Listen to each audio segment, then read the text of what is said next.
ॐ अज्ञानतिमिरन्धस्य ज्ञानञ्जनशलाकया चक्षुरुन्मीलितं येन तस्मै श्रीगुरवे नमः।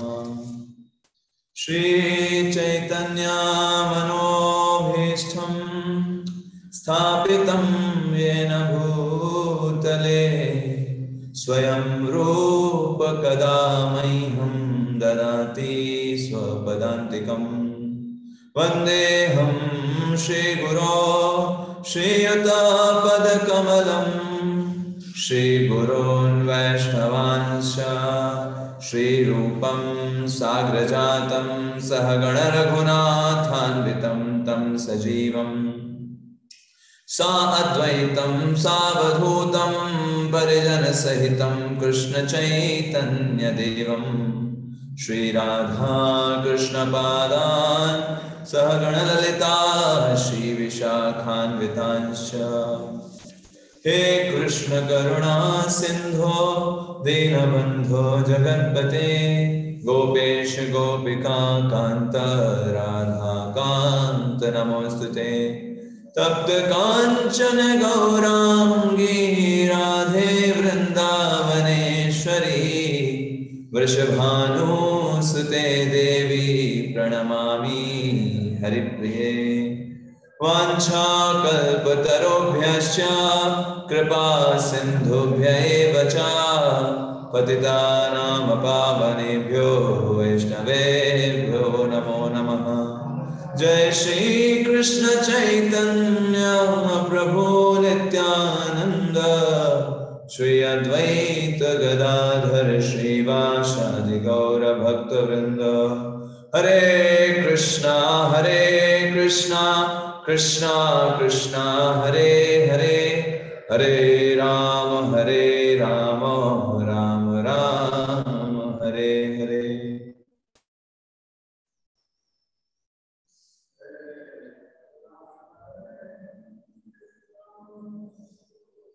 हरे कृष्ण।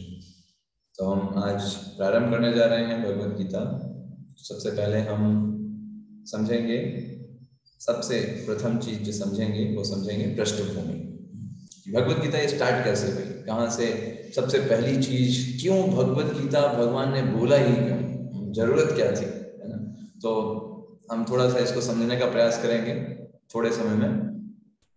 तो तीन भाई थे जिनका नाम था धृतराष्ट्र, दूसरे पांडु और तीसरे विदुर। ये तीन लोग थे और इन तीनों में जो सबसे बड़े थे वो धृतराष्ट्र थे, उससे छोटे पांडु थे, फिर विदुर थे। तो वैसे तो जो बड़ा बेटा होता है उसे ही बनना चाहिए राजा, लेकिन क्योंकि जो धृतराष्ट्र थे वो जन्म से अंधे थे और एक अंधे व्यक्ति को राजा का किरदार नहीं दिया जा सकता, तो उनकी इस अयोग्यता को देखते हुए पांडु महाराज को राजा बनाया गया और इस तरीके से प्रारंभ किया गया। लेकिन धृतराष्ट्र जो थे हमेशा उनके मन में ये टीस रहती थी कि मुझे राजा बनना चाहिए, मैं इसके लिए योग्य हूँ। ऐसे करके उनके हृदय में हमेशा ये ईर्ष्या या द्वेष बोल सकते हैं वो था पांडु के प्रति। पांडु की दो पत्नियां थी, एक का नाम था कुंती और दूसरे का नाम था माद्री। तो पांडु को एक ये श्राप मिला था कि अगर वो किसी भी पत्नी से संग करेंगे तो तुरंत उनकी मृत्यु हो जाएगी। ये पांडु को श्राप मिला था। तो पांडु जो थे वो बहुत ही वन में रहते थे और साथ साथ में वो बहुत ही अनेक साधु का संग करते थे, बहुत ही डिटैच्ड रहते थे, बहुत अच्छे से सारे कार्य करते थे। साथ में कुंती के 3 संतानें हुई और माद्री के 2 संतानें हुई। ये जो संतानें हुई, ये जो कुंती को जो वरदान प्राप्त था कि वो अपने मंत्रों के माध्यम से किसी भी देवता को आवाहन कर सकती है, उन्हीं के माध्यम से एक एक देवता का आवाहन किया गया और उन देवता के माध्यम से कुंती और माद्री को संतानें प्राप्त हुई, जिसमें हम जानते हैं कि अर्जुन जो हैं वो इंद्र के हैं, है ना। इंद्र उनको अपना पुत्र मानते हैं, पुत्र के जैसा मानते हैं।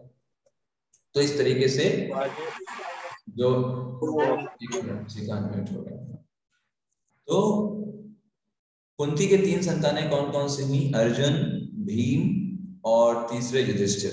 ये कुंती की 3 संतानें थी और माद्री की 2 संतानें नकुल और सहदेव।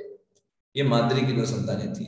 एक बार जब पांडु जो थे वो माद्री का संग करना चाह रहे थे तो श्राप के द्वारा ही, जैसा कि उनको श्राप था कि जैसे ही आप संग करेंगे आपकी मृत्यु हो जाएगी, और उस वजह से पांडु की अल्प आयु में ही मृत्यु हो जाती है। अब जब पांडु राजा थे और वो उनकी मृत्यु हो गई तो अब क्या किया जाए, क्योंकि युधिष्ठिर महाराज तो बहुत छोटे थे, उनको राजा नहीं बनाया जा सकता था, और दुर्योधन तो और भी छोटे थे, वो तो धृतराष्ट्र के पुत्र थे, दुर्योधन के जो सारे 100 भाई थे वो भी बहुत छोटे थे।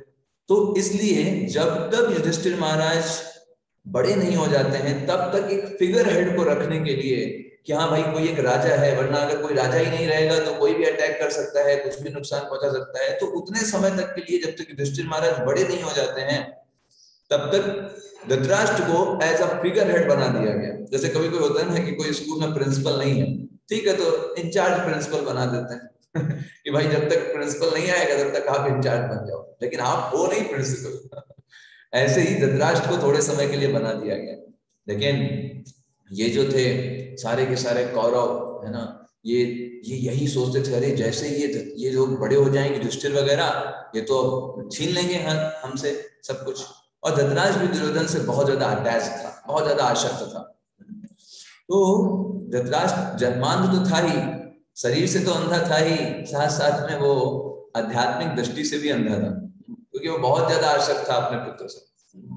आसक्ति जो होती है वो कहीं भी घसीट करके हमको लेके जा सकती है। और जैसा ही धृतराष्ट्र के केस में होता है, दुर्योधन चाहे जो भी जितना भी गलत करता है, जिस भी तरीके से वो करता है, तो वो कहता नहीं नहीं ठीक है, दुर्योधन ने क्या है, कोई बात नहीं, माफ कर देता था उसको, है ना। इस तरीके से जो दुर्योधन था ये अनेक प्रकार के गलत कार्य करता और अपने पिता का नाम लगा करके बच जाता। साथ में इसको ये भी पता था अगर युधिष्ठिर महाराज जिंदा हैं या पांडव जब तक जिंदा हैं हम लोग राजा नहीं बन पाएंगे। तो ये प्रयास करते थे किसी ना किसी तरीके से सारे पांडवों को खत्म करने का।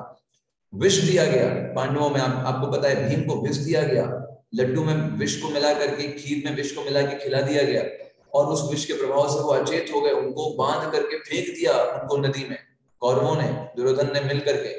तो वो तो भगवान की कृपा से उस नदी के माध्यम से वो नागलोक में पहुंच गया, और नागलोकों में सारे नागों ने उनको डसा, जिससे जो जहर था वो सारे नागों ने वापस ले लिया और भीम फिर से जीवित हो गए।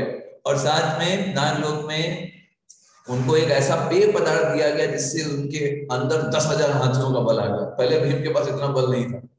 तो जो गलत होने वाला था वो अच्छे में परिणत हो गया भीम जो है पावरफुल होकर के लौट आए 10,000 हाथियों के बल के साथ।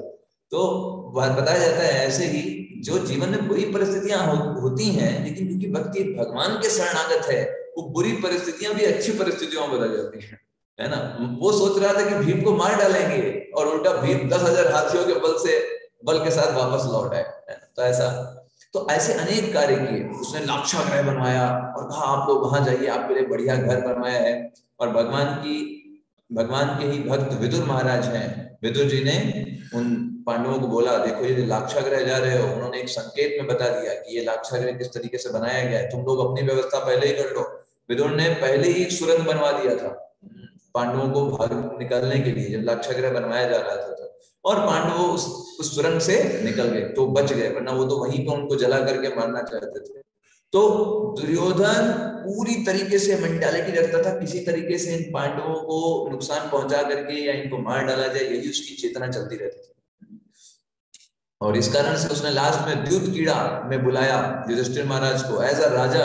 अगर कोई आपको बुलाता है आपको जाना पड़ता है ना। हालांकि ये तो इसलिए रिस्पेक्ट करने के लिए धृतराष्ट्र महाराज ने बुलाया, हालांकि गलत था, लेकिन ये एक राजा का धर्म होता है कि अगर कोई दूसरा राजा बुलाए आपको जाना पड़ेगा, आप मना नहीं कर सकते। तो इसलिए उनको जाना पड़ा द्युत कीड़ा में, ना चाहते हुए भी। युधिष्ठिर महाराज गए और इंटेलिजेंट था इन सब चीजों में, बहुत ही ज्यादा उसका दिमाग चलता था कैसे ठगा जा सकता है, चीटिंग कैसे की जा सकती है। और उसने ऐसी चीटिंग किया कि सारे के सारे जो हमेशा दुर्योधन ही जीतता था। इस तरीके से युधिष्ठिर महाराज सारी चीजों को लगाते चले गए और सब कुछ हार गए वहां पर। फिर बाद में एक समझौता हुआ, कहा ठीक है अगर आप पांडव 12 वर्ष तक वनवास करके आओगे और 1 वर्ष अज्ञातवास की तरह आप निभा करके वापस आ गए तो सारा का सारा राज्य आपको वापस मिल जाएगा। तो ठीक है भाई, हम कर लेते हैं क्योंकि हम हारे गए हैं, कोई बात नहीं। 12 वर्ष तक कंप्लीट वनवास निभाया पांडवों ने, पांचों पांडवों ने। 1 वर्ष अज्ञातवास भी बहुत अच्छे से निभाया। अगर 1 वर्ष अज्ञातवास जब था उस समय अगर कोई ढूंढ लेता है पांडवों को, तो फिर वापस से 12 वर्ष उनको वनवास करना होता, बट ऐसा नहीं हुआ। वो लोगों ने बहुत ही सुगमता पूर्वक इसको निभाया। भगवान कृष्ण की कृपा से हमेशा उनके आदेश में रहे, उनका संग लिया, और इस कारण से ये सारी चीजें, जो दुख के भी समय थे, उन्होंने बहुत सारी चीजें सीखी, अनेक ऋषियों से मिले, अनेक विद्याएं सीखी, है ना। इस तरीके से वो दुख के समय में भी उन्होंने अपने आप को ट्रेन कर लिया, अपने आप को और ट्रेन कर लिया युद्ध में लड़ने के लिए। और जब 13 वर्ष कंप्लीट हो गए तो भाई वहां पर ये बात हुई कि अब तो हमको वापस मिल जाना चाहिए हमारा राज्य। बातें तो सारी हो गई इससे संबंधित। तो फिर भगवान को शांति दूत बना करके भेजा गया। युधिष्ठिर महाराज का हृदय इतना साफ था, इतना वो प्रेम करते थे अपने भाइयों से, वो दुर्योधन को कोई अपने शत्रु की तरह नहीं देखते थे। दुर्योधन भले उनको इतना नुकसान पहुंचाना चाहता था, पांडवों को इतना कष्ट दिया, लेकिन युधिष्ठिर महाराज ने कभी भी उनको एज अ शत्रु नहीं देखा, हमेशा अपने भाई की तरह ही देखा। वो भगवान शांतिदूत बन करके गए। युधिष्ठिर महाराज ने बोला उनसे, भगवान आपसे उनसे इतना कहना कि हम लोग क्षत्रिय हैं, तो हम लोगों को कुछ राज्य करने के लिए चाहिए, क्योंकि क्षत्रिय भीख मांग करके जीवन यापन नहीं कर सकते, क्षत्रियों का कार्य नहीं है, वो नहीं कर सकते वो कार्य। तो हमको एक मेंटालिटी है राज्य करने की, तो वो राज्य करने के लिए हमको छोटे छोटे 5 गांव दे दो, बाकी पूरे विश्व पर दुर्योधन तुम राज्य करो, कोई दिक्कत नहीं है, तुम अब मेरे ही भाई हो, तुम राज्य करो मैं राज्य करूं, एक ही बराबर बात बराबर। छोटे छोटे 5 गांव हम 5 पांडवों को दे दो, हम वहां पर राज्य करेंगे, आराम से भगवान का भजन कीर्तन करेंगे, सारी उस जनता को खुश रखने का प्रयास करेंगे, दैट्स ऑल। भगवान ये शांतिदूत का उपदेश लेकर के वहां पर गए। लेकिन दुर्योधन ने बोला, अरे 5 गांव, एक सुई की नोक तक नहीं मिलेगी बिना युद्ध के। तो भगवान ने कहा, अगर ऐसी बात है दुर्योधन तो सुन लो, युद्ध तो होगा, युद्ध तो होगा, और उस युद्ध में सारे के सारे कौरव मारे जाएंगे, सिर्फ तुम्हारे इस गलत निर्णय के कारण।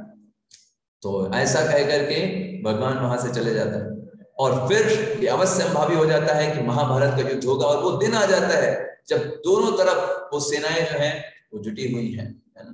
और उस सेना में जब ये अर्जुन जो है वो हताश हो जाते हैं देख करके, क्योंकि हृदय सॉफ्ट है, हृदय कोमल है, वो नहीं चाहते कि वो किसी को मारे, किसी को कष्ट दें। तो कोमल हृदय, भक्त का हृदय कोमल होता है, उस कोमल हृदय के कारण अर्जुन सोचते हैं कि नहीं, मुझे इनको नहीं मारना चाहिए, क्या मैं इस छोटे से भूमि के लिए इनकी हत्या कर दूं। वो इस चेतना से सोच रहे थे, और भगवान ने उनको ये भगवत गीता का उपदेश दिया। ये भगवत गीता वो भगवत गीता है। तो हमने आपको एक हल्की सी पृष्ठभूमि बताई कि भगवत गीता कब बताई गई, जब अर्जुन हताश हो गए थे, सारे स्किल, सारी ट्रेनिंग होने के बावजूद भी वो हताश हो गए थे, और उन्होंने अपने गांडीव को अलग रख दिया था कि मैं, उनके इमोशंस ने उन पर अपना ज्यादा बल आरोपित कर दिया था कि मेरे भाई हैं, मेरे हैं, मैं इनको कैसे मार सकता हूं, है ना, ऐसे करके वो सोचने लगे थे। तो ये स्थिति सबके जीवन में आ सकती है ना। भगवत गीता हमको ये सिखाती है कि हमें कैसे अपने भावों को अपने कर्तव्यों से नीचे रखना चाहिए। कर्तव्य इंपॉर्टेंट है। जैसे एक सिंपल सा आपको उदाहरण बताएं कि अगर कोई एक प्रधानमंत्री के पोस्ट पर है, और एक व्यक्ति आता है, एक जॉब उसको देनी है किसी को, एक उसके मेरे भाई का लड़का आ गया, और दूसरा एक बहुत योग्य व्यक्ति है उस पोस्ट के लिए, तो प्रधानमंत्री का क्या दायित्व है, उसको किसको देना चाहिए वो पोस्ट? मेरे भाई के लड़के को जिसको कुछ आता नहीं है, या फिर वो योग्य व्यक्ति है जो गरीब तबके का है, योग्य है हर तरीके से, उसको देना चाहिए? क्या कर्तव्य है उसका? योग्य, जो योग्य है उसको देना चाहिए। इसे बोलते हैं कर्तव्यों को अपने भावों से ऊपर रखना। अगर मान लीजिए भाव ज्यादा आ गए, अरे मेरा मामा का भाई का मामा का लड़का है, इतना मैंने छोटे पर से उसको पाला है, ठीक है, क्या देश के लिए अच्छा है होगा? नहीं, देश को नुकसान पहुंचाएगा वो उसको पोस्ट देकर। ऐसे ही अर्जुन सोच रहे हैं कि अरे मेरे भाई हैं, ठीक है, बहुत अच्छी बात है, आपको सोचना चाहिए, लेकिन आप अपने भाई बोल करके पूरे देश के लिए एक हिंसक, एक क्रूर व्यक्ति को राजा बनने दे रहे हो। आप योग्य हो, आप चाहो तो उसको राजा के पद से हटा सकते हो, और एक युधिष्ठिर जैसे महान राजा को स्थापित कर सकते हो, जो पूरे समाज के लिए कार्य करे, पूरे समाज को अच्छी दिशा दे, सबको अच्छी अपॉर्चुनिटी दे। आपके अंदर योग्यता है, लेकिन आप अपने भावों को ऊपर रख करके अपने कर्तव्यों से विमुख हो रहे हो। ऐसे अर्जुन को जो कि हम बद्ध जीवों को रिप्रेजेंट कर रहे हैं, है ना, हम बद्ध जीवों को रिप्रेजेंट कर रहे हैं, जो कर्तव्यों से मुख मोड़ करके अपने भावों को ऊपर रखते हैं, ऐसे बद्ध जीवों को अर्जुन रिप्रेजेंट कर रहे हैं। और भगवान अर्जुन के माध्यम से हम सभी बद्ध जीवों को ये भगवत गीता का दिव्य संदेश पहुंचा रहे हैं। That is the thing. तो प्रभुपाद जी हमेशा बताते हैं इस बहुत सुंदर उदाहरण को कि जैसे कोई नई नवेली दुल्हन आती है घर परिवार में, तो उसकी जो सास होती है उसको डायरेक्ट नहीं डांट सकती। क्यों? अभी नई नवेली दुल्हन है, सास डांट देगी तो बुरा मान जाएगी। तो सास जो होती है उसको कैसे डांटती है? वो डांटती है उसको अपनी बेटी को डांट करके। तो मान लीजिए बहू ने खाना बनाया, नमक नहीं डाला सही तरीके से, तो वो बेटी को डांटेगी, तुमने ये नमक क्यों नहीं डाला इसमें अच्छे से? तो बहू को लगेगा अरे रे मैंने नहीं डाला, अच्छा हुआ बच गए, कहा सास ने कहा मुझे नहीं बोला, है ना, अभी कल से ध्यान रखेंगे। तो इससे क्या है कि उस बहू को भी खराब नहीं लगता है और काम भी हो जाता है। तो ऐसे ही भगवान अगर हमको डांटने लग जाए, मान लीजिए आकर के, ए तुम मूर्ख हो, तुमको इतना नहीं आता, ऐसे नहीं, तुमको अच्छे से करना चाहिए, तो हम तो पता चले कि हम और दूर हो जाएंगे। तो भगवान ने, इसलिए भगवान अपने भक्तों को डांटते हैं। तो भगवान अर्जुन को डांट रहे हैं, है ना, अर्जुन को बोल रहे हैं कि तुम इस तरीके से, तुम्हारे अंदर कलमश कैसे आया, तुम इस तरीके की बातें कैसे कर सकते हो, तुम्हें तो सोचना चाहिए कि तुम शरीर नहीं हो आत्मा हो। तो भगवान अर्जुन को डांट रहे हैं, लेकिन हमको ये नहीं सोचना है कि अर्जुन को डांट रहे हैं जिस तरह बहू सोचती है कि ये मेरे लिए है, वो तो हम बच गए। ऐसे ही इंस्ट्रक्शंस हमारे लिए, हम बद्ध जीवों के लिए हैं, हमको इस तरीके से उनको लेना चाहिए, है ना। कभी कभी लोग बोलते हैं अरे प्रभु जी वो तो भगवान ने अर्जुन को बताया ना, वो तो अर्जुन के लिए उपदेश था ना भगवत गीता का, हमारे लिए छोड़ो ना था। नहीं, ये आपके लिए ही था, आपके लिए ही पर्सनली उन्होंने बोला है। That is the thing. तो ये चैप्टर 1 यहां से स्टार्ट होता है। कुरुक्षेत्र के युद्ध में सेनाओं का अवलोकन करने के लिए ये चैप्टर का नाम है। तो हम जानते हैं जो पांडव थे और दूसरी तरफ थे कौरव। अर्जुन और दुर्योधन दोनों लोग भगवान श्री कृष्ण के पास जाते हैं मदद लेने के लिए। भगवान पहले अर्जुन से कहते हैं तुम मांगो अर्जुन, एक तरफ मैं अकेला हूं, कोई शस्त्र नहीं, निहत्था, है ना, और दूसरी तरफ मेरी नारायणी सेना, क्या लोगे तुम दोनों में से? तो इसमें कोई पूछने वाली बात नहीं है, मैं आपको दूंगा। और दुर्योधन ये बोल करके, दुर्योधन खुश हो गया, अरे तो मूर्ख व्यक्ति है, नारायणी सेना को छोड़ के निहत्थे कृष्ण को लेकर के क्या करे। क्योंकि असुर मेंटालिटी के लोग होते हैं, वो मटेरियल कैलकुलेशन करते हैं, उनके हिसाब से सेना बड़ी, कृष्ण एक। तो अकेली सेना, अकेले कृष्ण और इतने बड़ी सेना, तो सेना जाहिर सी बात है बड़ी बात है। लेकिन आध्यात्मिक जगहों में मटेरियल कैलकुलेशन काम नहीं करती। अकेले कृष्ण ने ही पूरा कौरवों को इस तरीके से तहस नहस कर दिया जिनको कुछ नहीं सकते। That thing is that material calculation काम नहीं आएगा दुर्योधन का। इसलिए नारायणी सेना दुर्योधन को मिल गई और पांडवों के पक्ष में भगवान स्वयं श्री कृष्ण आ गए, जो कोई अस्त्र शस्त्र नहीं उठाएंगे ये प्रतिज्ञा करके आए हैं। है ना। और फिर ये जो हम जानते हैं कि पांडवों के पास 7 अक्षौणी सेना थी और कौरवों के पास 11 अक्षौणी सेना थी, 7 and 11। जाहिर सी बात है अगर हम मटेरियल कैलकुलेशन करें तो कौरव बहुत ज्यादा थे पांडवों की अपेक्षा। यस रियली, आप सोचिए पांडवों के पास कौन सा बड़ा योद्धा था? कोई ज्यादा खास बड़े योद्धा नहीं थे। बल मिल रहा था कौरवों को, सबसे बड़ा बल जो प्राप्त था कौरवों को भीष्म पितामह का प्राप्त था। भीष्म पितामह के समान कोई योद्धा नहीं था पूरे कुरुक्षेत्र युद्ध में, है ना। अगर हम कोई बात करें नॉर्मल ह्यूमन बीइंग्स की या फिर लिविंग एंटिटीज, भगवान कृष्ण तो ऑब्वियस सबसे दिव्य हैं, लेकिन अगर हम भगवान को हटा दें साइड से तो पूरे कुरुक्षेत्र में भीष्म पितामह की टक्कर का कोई योद्धा नहीं। भीष्म पितामह अकेले सबको, इतना उनके अंदर योग्यता थी और सब इस बात को जानते थे। और सारे कौरवों को उनका ही बल प्राप्त था। कौरवों को पता था भीष्म पितामह है, कोई कुछ नहीं कर सकता, इतने पावरफुल थे Bhishma Pitamah. So that thing is that, ये चीज यहाँ पर थी, ये जो चल रहा था। अब ये हमने आपको पृष्ठभूमि बताई, अब थोड़ा सा हम महात्म के बारे में चर्चा करेंगे। भगवत गीता का कितना महात्म है, भगवान ने हम जीवों को बताया है। इस भगवत गीता में 3 चीजें हैं। जैसे एक अंगूठी का कवर होता है तो उसका ढक्कन ऊपर होता है और नीचे उसके नीचे का होता है, बीच में अंगूठी होती है, तो सबसे इंपॉर्टेंट चीज बीच में रखी होती है। ऐसे ही भगवत गीता में 3 पार्ट हैं, कर्म योग, भक्ति योग और ज्ञान योग। तो कर्म योग और भक्ति योग उस अंगूठी के ढक्कन और नीचे के हिस्से के समान है। बीच में भक्ति योग को रखा गया है जो दोनों तरफ तरीके से प्रोटेक्टेड है। जैसे जब कोई राजा चलता है ना, तो आगे कुछ सैनिक चलते हैं, पीछे कुछ सैनिक चलते हैं, बीच में राजा चलता है। ऐसे ही भक्ति योग जो है वो श्रीमद् भगवत गीता का एकदम सेंटर में है। कर्म योग आगे है, ज्ञान योग पीछे है। पहले 6 चैप्टर्स जो हैं वो कर्म योग के बारे में है, कैसे हमें इस संसार में रहना चाहिए, कैसे कर्म करने चाहिए ताकि हम भगवान से जुड़े रह सकें। और लास्ट के 6 चैप्टर में वही बताते हैं कैसे हमें अपने ज्ञान चक्षुओं को विकसित करना चाहिए इस संसार को देखने के लिए, ताकि हम हर एक चीज को भगवान से संबंधित देख पाए, उसको भोग के लिए ना देखें, उसको हम भगवान की सेवा के लिए देखें। ये ज्ञान चक्षु डेवलप किए जाते हैं। और बीच में है भक्ति योग, भगवान हमसे कितना प्रेम करते हैं और हम जीवों को उनसे कितना प्रेम करना चाहिए, कितना, ये भक्ति योग के अंदर बताया गया है। ये सबसे गुह्य चीज है। भगवान बोलते हैं इति गुह्यतमम, ये सबसे गुह्य चीज है भक्ति योग। तो इस तरीके से इसमें वर्णन आता है। श्री आदि शंकराचार्य जी भगवत गीता के महात्म के बारे में अनेक चीजें बताते हैं, अनेक श्लोक बताते हैं। तो इन श्लोकों को हम देखेंगे। पहला श्लोक को बताते हैं, गीता शास्त्रम इदं पुण्यम यः पठेत् प्रयतापुमान् विष्णोपादम अवाप्नोति भयशोकादिवर्जितः। वो बोलते हैं ये भगवत गीता दिव्य साहित्य है, जो कोई व्यक्ति इसको ध्यान पूर्वक पढ़ ले और इसके उपदेशों को अपने जीवन में पालन करेगा, वो अंत समय में सीधे भगवत धाम जाएगा। उसको कोई भी भय, चिंता, शोक से रखने की जरूरत नहीं है, क्योंकि ये अपने आप उसका सब छूट जाएगा। ये गीता महात्म का पहला श्लोक।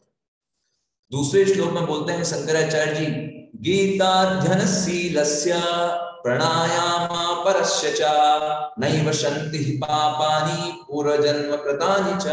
शंकराचार्य जी बोलते हैं जो कोई व्यक्ति भगवत गीता को निष्ठा के साथ, गंभीरता के साथ अगर उसका अध्ययन करता है, जितने भी पूर्व जन्म के पाप हैं उसके, वो सब तुरंत भस्म हो जाता है, उनका कोई प्रभाव ही नहीं पड़ेगा, वो सारे प्रभाव खत्म कर देती है अगर गीता को निष्ठा के साथ और गंभीरता के साथ। ये कंडीशन है, ऐसे ऊपर ऊपर नहीं, गंभीरता के साथ, ये एक एक चीज मेरे लिए है ऐसा सोच करके।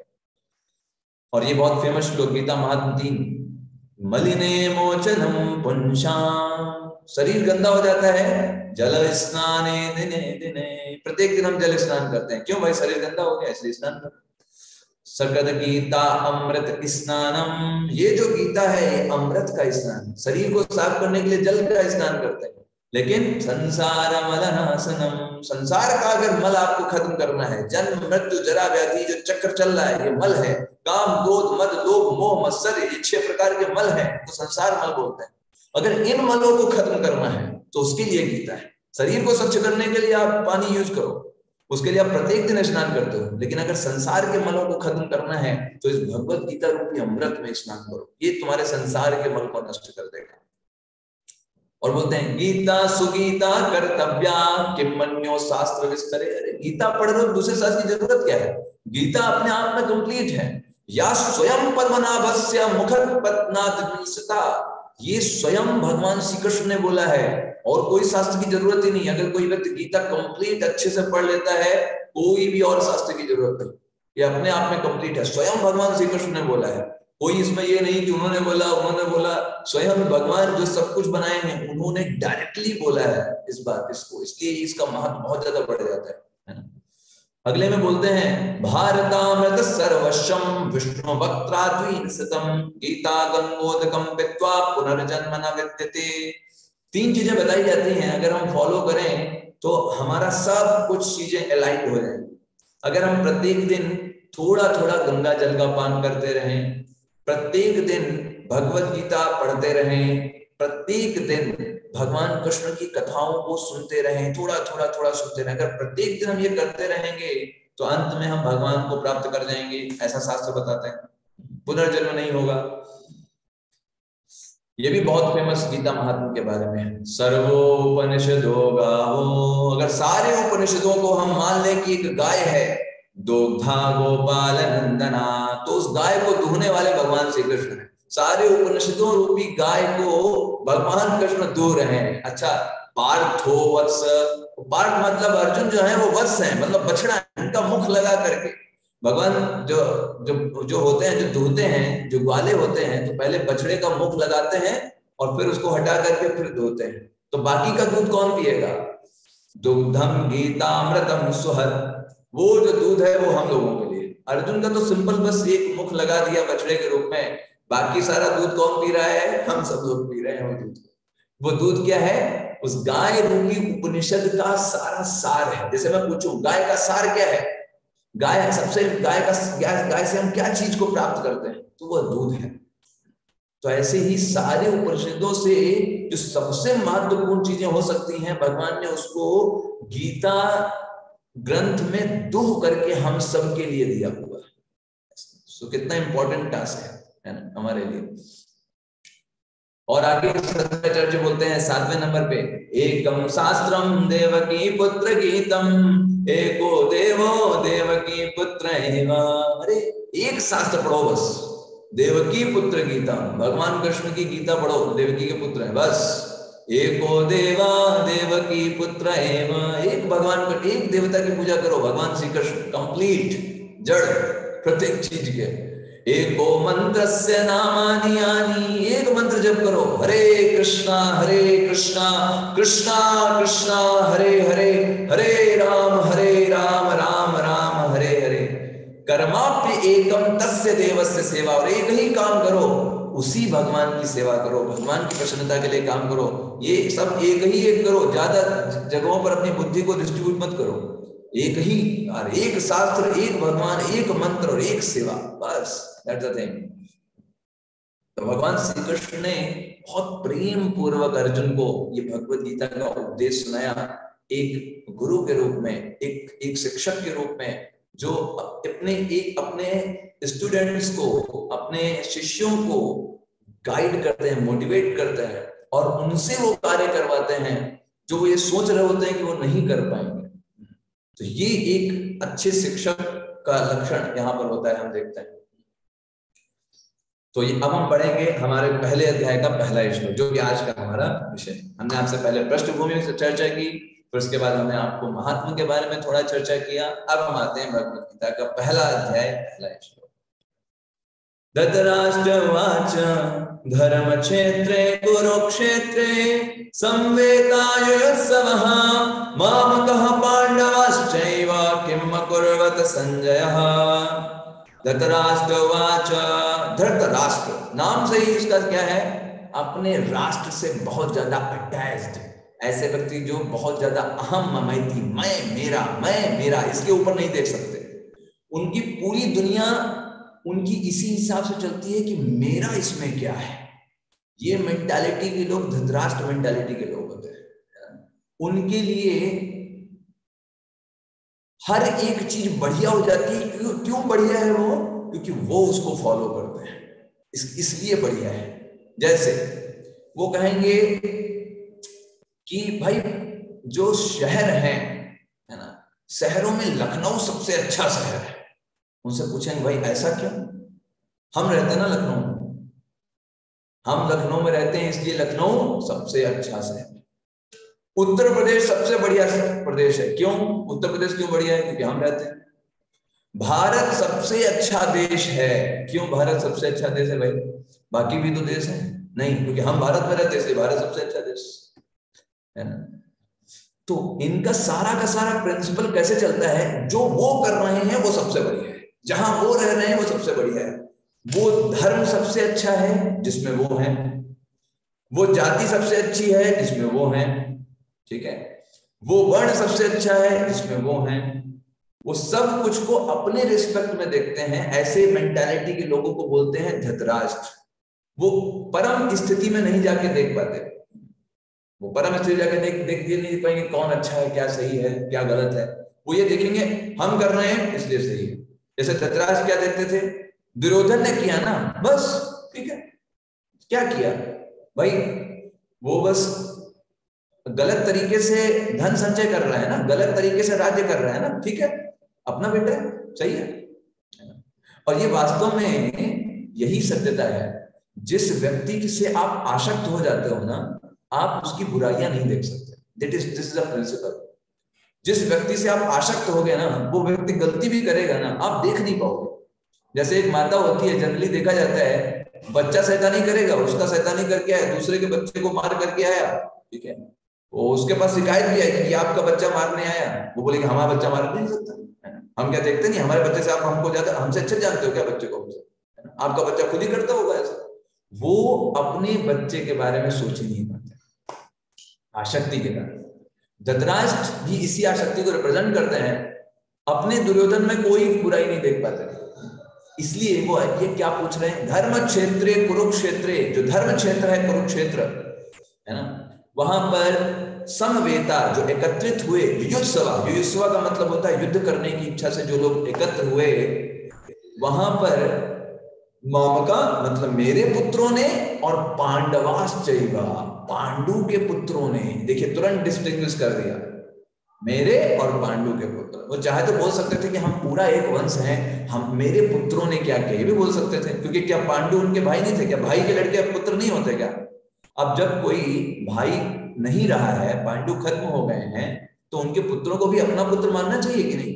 क्या ऐसा ड्यूटी नहीं है? नहीं, वो पांडु के पुत्र हैं और वो मेरे पुत्र हैं। उन दोनों ने क्या किया? तो यहाँ पर आचार्य पूछते हैं, अरे भाई जब आप कह रहे हो युद्ध सभा, युद्ध करने की इच्छा से हुए हैं, तो वहां पर डिनर थोड़ा ना कर रहे होंगे, युद्ध ही करेंगे। लेकिन यहाँ पे फिर भी वो पूछ रहा है कि युद्ध वहां पर क्या किया, ये क्यों पूछ रहा है? क्योंकि धर्म क्षेत्रे कुरुक्षेत्र, क्योंकि ये जो कुरुक्षेत्र का युद्ध है, स्थान है, ये धर्म क्षेत्र है। धर्म क्षेत्र है मतलब क्या है? युधिष्ठिर महाराज, ये जो धृतराष्ट्र महाराज है, इनके हृदय में डर है। चार चीजें इनके हृदय में है। पहला, इनके हृदय में ये डिजायर है, इच्छा है। किस चीज की डिजायर है? कि भाई कोई समझौता ना हो। इसको एक डर लग रहा था, कहीं ऐसा ना हो कि मेरा दुर्योधन जो है, देखिए अरे मेरे पांडव भाई हैं, अरे इतने लोगों को मारना पड़ेगा, और दुर्योधन बोले नहीं नहीं हम लड़ाई नहीं करेंगे, ऐसा करो तुम लोग 5 गांव ले लो, छोड़ो। तो इसके अंदर ये डर है, ये डिजायर है कि भाई समझौता नहीं होना चाहिए। प्रभुपाद जी भी तात्पर्य में लिखते हैं इस बात है ना, कि धृतराष्ट्र के अंदर ये डिजायर है, उसकी ये इच्छा है कि दोनों में क्या हो, समझौता ना हो। क्यों? अगर समझौता हो जाएगा तो पांडवों को 5 गांव देने पड़ जाएंगे। धृतराष्ट्र नहीं चाहते हैं, क्योंकि दुर्योधन नहीं चाहता है, उससे आसक्त है, इसलिए धृतराष्ट्र भी नहीं चाहते हैं कि कुछ भी देना पड़े। दूसरा, धृतराष्ट्र के अंदर डाउटफुल है। क्यों डाउटफुल क्यों है? तो उसके बारे में प्रभुपाद जी लिखते हैं तात्पर्य में, उनको ये डर है क्योंकि ये जो भूमि है, ये धर्म क्षेत्र की भूमि है। धर्म क्षेत्र की भूमि मतलब क्या है? यहाँ पर कई सारे, इसके जबला उपनिषद है एक, उस जबला उपनिषद में ये बताया गया है, जो कुरुक्षेत्र की भूमि है, ये ऐसी भूमि है जहां पर देवता लोग आकर के तपस्याएं करते थे। इतनी ये पवित्र भूमि है ना। और इस भूमि को के ऊपर पृथु महाराज ने भी तपस्या किया है, मुद्गल ऋषि ने तपस्या किया है। ये ऐसी भूमि का प्रभाव, ऐसी धार्मिक भूमि का प्रभाव कहीं मेरे बच्चों पर ना पड़ जाए, या फिर पांडवों पर इसका प्रभाव ना पड़े, जिस कारण से पांडव जीत जाएं, क्योंकि वो लोग तो धर्म की तरफ है, हम तो अधर्म की तरफ। तो वो लोग जीत ना जाएं, जीत उनके पक्ष में ना चली जाए, इसलिए ये संदेह में है धृतराष्ट्र। और तीसरा, फियरफुल, उनको डर है। किस चीज का डर है? कि ये पांडव के पक्ष में इसका, इस भूमि का प्रभाव ना पड़ जाए, इसका डर है, क्योंकि पांडव धर्म के पक्ष, इस चीज का डर है। और सबसे लास्ट में होपफुल है। होप किसके लिए है? होप उनको आशा इसलिए है कि भाई हमारे कौरव जीत जाएंगे। उनको ये क्यों आशा है? क्योंकि भीष्म उनकी तरफ है, और दूसरा सेना भी ज्यादा बड़ी है, इसलिए आशावान भी है कि नहीं नहीं हमारे कौरव हैं, वो जीतेंगे। तो धृतराष्ट्र की जो मेंटालिटी है, ये बहुत दूषित मेंटालिटी है। इसको बोलते हैं दूषित मेंटालिटी, कि व्यक्ति बस अपने बारे में सोचता है, दूसरे का पक्ष देखना ही नहीं चाहता। हमारे शास्त्रों में वर्णन आता है, बहुत सुंदर श्लोक आता है, अयम निजः परो वेति गणना लघु चेतसाम। अयम निजः परो, ये चीज मेरी है, ये चीज तुम्हारी है, ये चीज मेरी है, ये चीज तुम्हारी है, ऐसी गणना लघु चेतना वाले लोग करते हैं, जिनकी चेतना बहुत तुच्छ होती है। ऐसे लोग सोचते हैं ये मेरा, ये तुम्हारा, ये मेरा, ये तुम्हारा। उदार चरितानां तु वसुधैव कुटुंबकम। जो लोग उदार चरित्र के होते हैं, जिनका हृदय बहुत विस्तारित होता है, वो पूरे विश्व को अपने परिवार की तरह देखते हैं। वो किसी को अपना पराया नहीं मानते। कोई नहीं देखेंगे अरे मेरे परिवार का नहीं है तो इसकी क्यों केयर करें, इसकी क्यों सुने, मैं सिर्फ अपने परिवार के लिए रिस्पॉन्सिबल हूँ, दूसरा व्यक्ति मरे जी हमको क्या करना है, वो चाहे कुछ भी हो हमें क्या परवाह है उसका। ऐसे नहीं सोचते, वो अपने पूरे विश्व को अपना परिवार मानते हैं। जिससे भी बात करेंगे, जिससे भी मिलेंगे, ऐसे बात करेंगे जैसे उनके परिवार का वो हिस्सा है, और उसके कष्ट का इनको प्रभाव पड़ता है ना। हमारे परिवार में अगर कोई दुखी होता है तो हम क्या हैप्पी अपना सेलिब्रेट करेंगे, हम पार्टी मनाएंगे, हमारे परिवार में कोई दुखी हो सकता है? ऐसा संभव है? नहीं है, क्योंकि हम उसको अपना मानते हैं, और जब अपने को दर्द होता है तो हमको दर्द होता है। ऐसे ही जो उदार चरित्र के लोग होते हैं, वो लोग अपने पूरे विश्व को अपना परिवार मान रहे हैं, है ना। वो संकुचित विचारधारा का नहीं होते हैं, बस हमारी जाति के लोगों को अच्छा होना चाहिए, हमारे धर्म के लोगों को बस फायदा होना चाहिए, बाकी सब लोग हमें क्या करना। नहीं, वो उदार चरित्र के होते हैं, वो सबको देखते हैं कि सबको मिलना चाहिए मौका, सब लोग खुश रहें। सर्वे भवन्तु सुखिनः सर्वे सन्तु निरामया सर्वे भद्राणि पश्यन्तु मा कश्चित् दुर्भाग् भवेत्। कोई चाहे किसी भी धर्म का हो, किसी भी जाति का हो, किसी भी देश का हो, वो दुखी नहीं होना चाहिए, है ना। ये नहीं कि दूसरे धर्म के लोग या दूसरे देश के लोग परेशान है, हम यहाँ पार्टी मना रहे हैं, बहुत बढ़िया हुआ, बहुत बढ़िया हुआ। इसका मतलब संकुचित विचारधारा है। आप अभी शारीरिक चेतना पर हो, आप अपने आप को सिर्फ उस देश, उस धर्म, उस जाति, उस वर्ण से जोड़ करके देख रहे हो, क्योंकि आप अभी भी शारीरिक चेतना में निवास कर रहे हो। जो आत्मिक चेतना में रहते हैं वो सबको आत्मा की दृष्टि से देखते हैं। अगर एक चींटी भी तड़प रही होगी तो उसका भी दर्द वो फील करते हैं, उसको भी सोचेंगे किस तरीके से वो रिलीफ दे सकते हैं, है ना। परहित सरिस धर्म नहीं भाई, पर पीड़ा सम नहीं अधमाई। दूसरे लोगों को कष्ट देने से बड़ा कोई अधर्म नहीं है, और दूसरे लोगों का भला करने में से बड़ा कोई धर्म नहीं है। तो ये सारे शास्त्र हमको निचोड़ के बताते हैं। लेकिन धृतराष्ट्र मेंटालिटी ये हम सब में बसी हुई है, और ये मेंटालिटी ही हमको भगवान से दूर लेकर के जाती है। यस, इसके बारे में अनेक जगहों पर वर्णन आया है। अभी यहाँ पर हम आगे देखेंगे कि प्रभुपाद जी तात्पर्य में लिखते हैं कि जिस प्रकार से ये जो सारे लोग हैं, कौरव सारे हैं, ये सब के सिर्फ खरपतवार की तरह है। प्रभुपाद जी तात्पर्य में लिखते हैं, जैसे आपने कोई भूमि लगाई ना, तो भूमि में जब आप भूमि में कोई धान का खेत आपने किए तो कई सारे खरपतवार भी निकल आते हैं उसमें। वो खरपतवार क्या करते हैं, उस पौधे को भी विकसित होने नहीं देते। अगर आप उन खरपतवार को नहीं काटेंगे तो वही खरपतवार उस पौधे को भी खाने लग जाते हैं, उसका पोषण खुद लेने लग जाते हैं। तो इसलिए भगवान श्री कृष्ण जो स्वयं धर्म के पिता है, एक किसान की तरह है। तो किसान का क्या काम होता है कि जो खरपतवार है उसको निकाल के फेंक दे, और जो असली पौधा है उसको पानी दे। तो भगवान श्री कृष्ण का इसीलिए धराधाम पर प्राकट्य होता है ना, कि वो धर्म की रक्षा करते हैं। यदा यदा हि धर्मस्य ग्लानिर्भवति भारत अभ्युत्थानम् अधर्मस्य तदात्मानं सजाम्यहम्। अधर्म का विनाश करते हैं, और ये जो दुर्योधन जैसे अधर्मी लोग हैं, इनका विनाश करते हैं अपने भक्तों के माध्यम से, अर्जुन के माध्यम से। वो क्या करेंगे, इन सब का विनाश कर देंगे और धर्म युधिष्ठिर महाराज की स्थापना करेंगे, जो धर्म को लेकर के चलने वाले हैं। इसलिए यहाँ पर भगवान श्री कृष्ण स्वयं इसकी स्थापना करेंगे जल्दी।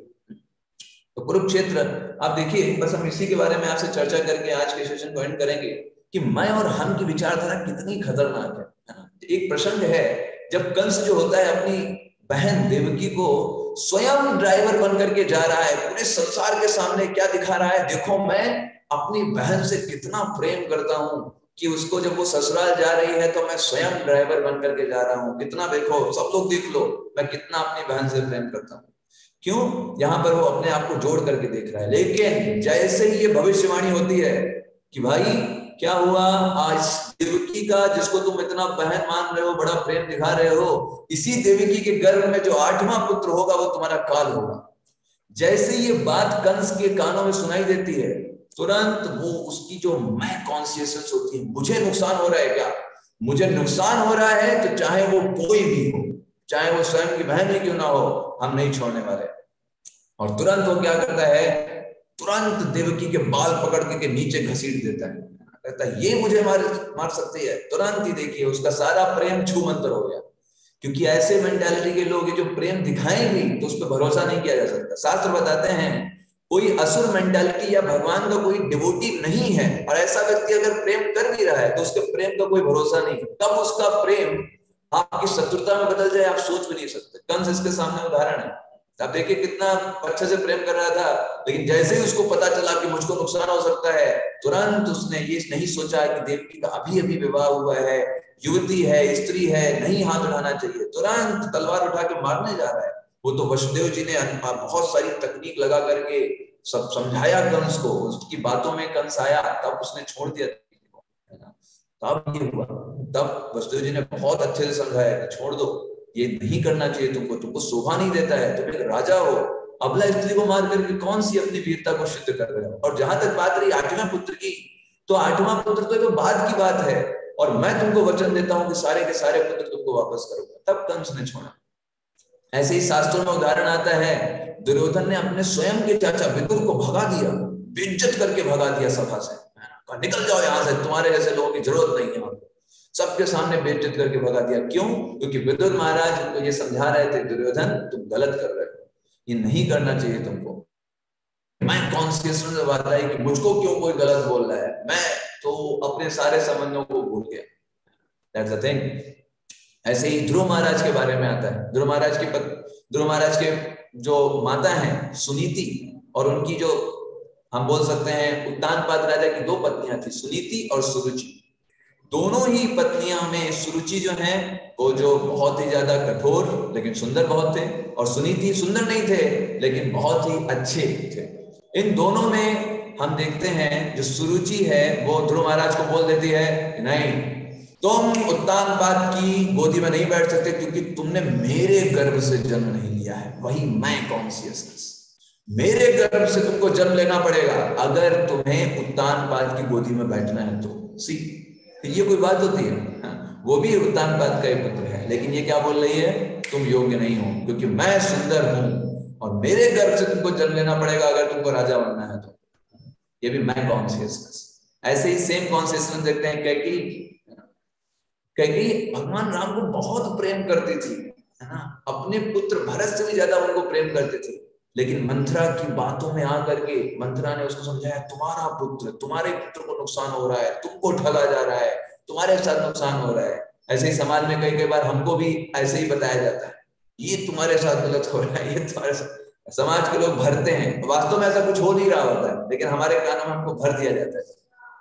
और ऐसा बोल बोल करके स्वयं को कैकेयी ने फिर किस तरीके से देखिए कार्य किया, किस तरीके से वो कोप भवन में चली गई, कितना परेशान किया समस्त लोगों को, सब लोगों को परेशान किया और खुद भी परेशान किया। सिर्फ वही कॉन्शियसनेस, मैं और मेरा, अहम ममैति। दूसरी तरफ आप देखिए युधिष्ठिर महाराज, है ना, एक तरफ ये सारे लोग और एक तरफ युधिष्ठिर महाराज को देखिए। यक्ष ने जब प्रश्न पूछा, सारे प्रश्नों के आंसर दे दिए। यक्ष ने कहा एक व्यक्ति को आप जीवित कर सकते हो अपने 4 भाइयों में से, है ना। तो युधिष्ठिर महाराज ने कहा नकुल को जीवित करो। तो उसने बोला अरे भीम को जीवित करो, बड़ा ताकतवर है, अर्जुन को जीवित करो, बड़ा तीरंदाज है, नकुल को क्यों जीवित कर रहे हो? तो उन्होंने क्या बोला, देखिए कुंती महारानी का मैं एक पुत्र हूं और माद्री का एक पुत्र होना चाहिए, भेद ये गलत नहीं होना चाहिए। अगर मैं भीम या अर्जुन को ही जीवित कर लेता हूं तो फिर ये संपूर्णता नहीं है। माद्री जो है वो तो चली गई थी, सती हो गई थी पांडु महाराज के साथ, तो वो सोचेंगी कि अरे कुंती के पुत्र देखो जीवित हो गए, हमारे पुत्रों को तो जीवित ही नहीं किया। तो समस्त सबको बराबर दृष्टिकोण से देखते थे, है ना। ये नहीं मेरे भाई हैं, हम लोग कुंती के पुत्र हैं, अपने भाई को जीवित करते हैं, माद्री के पुत्र को छोड़ो, वो तो सौतेला भाई है ना, इस तरीके से सोच सकते थे। नहीं, नकुल को जीवित करने को बोला, और उनकी इस भावना को देख करके यक्ष ने सारे भाइयों को जीवित कर दिया। सीधा थिंग्स। युधिष्ठिर महाराज कभी भी दुर्योधन को भी अपने शत्रु की तरह नहीं मानते थे, अपने भाई की तरह देखते थे, और हमेशा सोचते थे कि ये क्या छोटी सी भूमि के लिए हम लोग लड़ाई झगड़ा कर रहे हैं। वो कभी भी नहीं चाहते थे युद्ध हो। ये युधिष्ठिर महाराज की समझता है ना। जब एक बार क्या हुआ, जब ये लोग वनवास कर रहे थे ना 12 वर्ष का सारे पांडव, तो उस समय जो दुर्योधन वगैरह थे ये दिखाने आए वहां पर कि हम लोग देखो कितना एंजॉय कर रहे हैं, पार्टी कर रहे हैं, और तुम लोग यहाँ पे वनवास में सड़गल रहे हो, है ना। ये लोग गए, एक नदी थी, नदी के पार में सारे जो पांडव लोग थे, और दूसरी तरफ ये लोग दुर्योधन लोग आए, बड़े बड़े वाद्य यंत्र, बड़े बड़े सुंदर सुंदर वहां पर डांस नृत्य चल रहे हैं, और ये लोग बेचारे अपना कुटिया में रह रहे नदी के दूसरी तरफ, और ये लोग वहां पे दिखाने के लिए उनको सिर्फ पांडवों को देखो हम कितना एंजॉय कर रहे हैं, तुम लोग यहाँ पर ऐसे ही हो। ये दिखाने के लिए आए थे। उस समय क्या हुआ, गंधर्वों ने अटैक कर दिया कौरवों के ऊपर। तो कौरवों को, जो कौरव थे, दुर्योधन को पकड़ करके गंधर्व लेकर के जा रहे थे, कोई नहीं बचा पाया। गंधर्व पकड़ करके दुर्योधन को लेकर के जा रहे थे। युधिष्ठिर महाराज ने बोला अर्जुन को, अर्जुन जाओ गंधर्वों से युद्ध करो और दुर्योधन को वापस लाओ। तो युधिष्ठिर महाराज की संपूर्णता देखिए, उन्होंने क्या बोला अर्जुन से, अर्जुन एक बात याद रखो, हम लोग भाई हैं, अभी कुछ समस्या है इसलिए हम युद्ध कर रहे हैं, लेकिन हम आपस में युद्ध कर रहे हैं। लेकिन अगर कोई दूसरा व्यक्ति आता है तो उस समय हम 105 हैं, हम 5 नहीं, हम 105 हैं, हम मिल गए हैं साथ में। अगर गंधर्व आकर के अटैक किए, वो दुर्योधन को लेकर के जा रहे हैं, तो हम वहां पर वो 100 नहीं है, वो 105 के साथ उन्होंने शत्रुता की है। तो युधिष्ठिर महाराज इस तरीके से अपने आप को जोड़ करके देखते थे। तो ये युधिष्ठिर महाराज की संपूर्णता थी, है ना। तो ये शास्त्र बताते हैं। आप देखिए हमारे समाज में हम लोग किस आधार पर अपने आप को डिवाइड करते हैं। हम हिंदू मुस्लिम, वो मुस्लिम है हिंदू है, तो भाई अलग अलग हो गए दो भाई, है ना। हम सुंदर हैं, वो काले हैं गोरे हैं, उसके आधार पर भेदभाव करते हैं।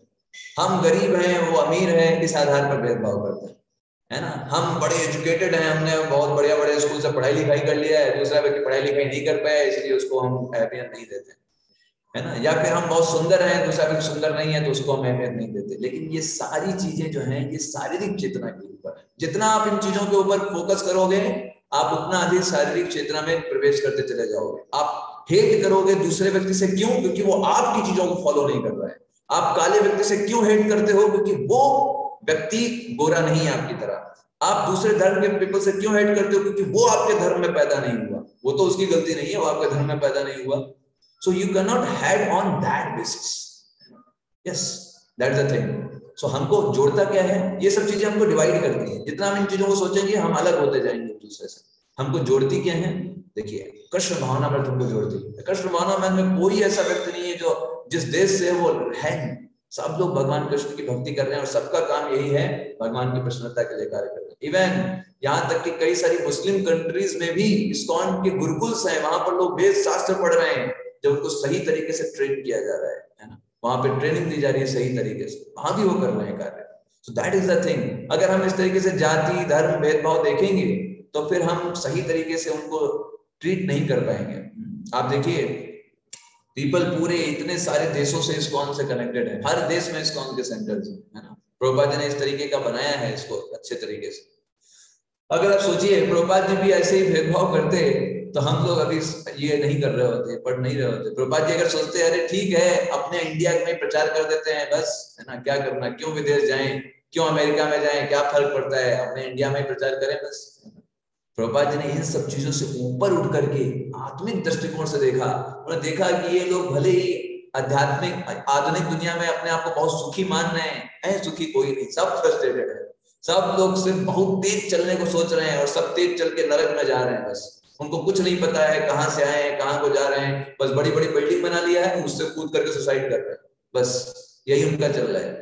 उनको हृदय में करुणा जागृत हुई। उस करुणा को जागृत करने के बाद उन्होंने सोचा मुझे इन सब लोगों को बचाना है। इस अंधी भाग दौड़ में, चूहे की दौड़ में दौड़ रहे हैं, क्या अमीर बनना है, अमीर बनना है। और इसके लिए सबसे पहले प्रभुपाद जी ने टारगेट किया कि जो सबसे आधुनिक सभ्यता में सबसे ऊपर देश अपने आप को मानता है उसी को नीचे ला करके रख देंगे, उन्हीं को समझा देंगे तो सब लोग अपने आप शांत हो जाएंगे। इसलिए प्रभुपाद जी ने सबसे बड़ा जो देश है अमेरिका को केंद्र बनाया। और प्रभुपाद जी ने वहां पर सारे एमपीओस को अपनी करुणा से उनको कृष्ण के बच्चे के रूप में देखा। ये नहीं देखा विदेशी हैं, दूसरी जाति के हैं, अरे लोग तो सब गलत सलत खाते हैं, इनसे तो मैं बात ही नहीं करना।